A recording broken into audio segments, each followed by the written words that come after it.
కొంచెం వేసుకున్నాను, తర్వాత మళ్ళీ చాలకపోతే వేసుకోవచ్చు. ఇలా కలర్ వచ్చాక నేనైతే కొంచెం కలర్ కోసం ఫుడ్ కలర్ అనేది యాడ్ చేసుకున్నాను. ఇంకా నాకు కొంచెం కలర్ కావాలని వేసుకున్నాను. ఫుడ్ కనుక్కోకండి ఫ్రెండ్స్. చూడండి, చికెన్ అయితే నీట్గా వచ్చింది. మరి టేస్ట్ చేసాక ఎలా అవుతుందో తెలియదు, కానీ ఫుడ్ కలర్ అయితే వేసుకున్నాను. ఫుడ్ కలర్ వేసాక కలర్ అయితే బాగా వచ్చింది ఫ్రెండ్స్. ఇప్పుడు దీనికి తగినంత వాటర్ అనేది నేను వేస్తున్నాను.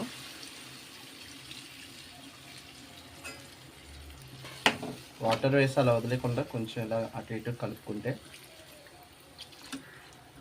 ఇలా వాటర్ వేసాక ఒక్కసారి మొత్తం కొంచెం కలుపుకోవాలి. మొత్తం కలుపుకున్నాక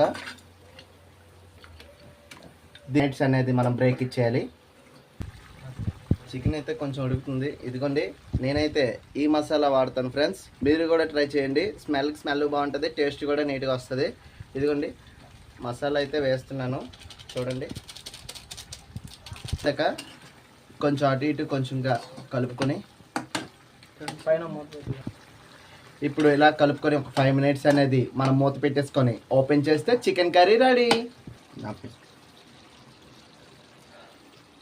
చికెన్ చాలా బాగా వచ్చింది ఫ్రెండ్స్. మీరు కూడా ఇలా ట్రై చేస్తారని కోరుకుంటున్నాను. Okay friends, bye.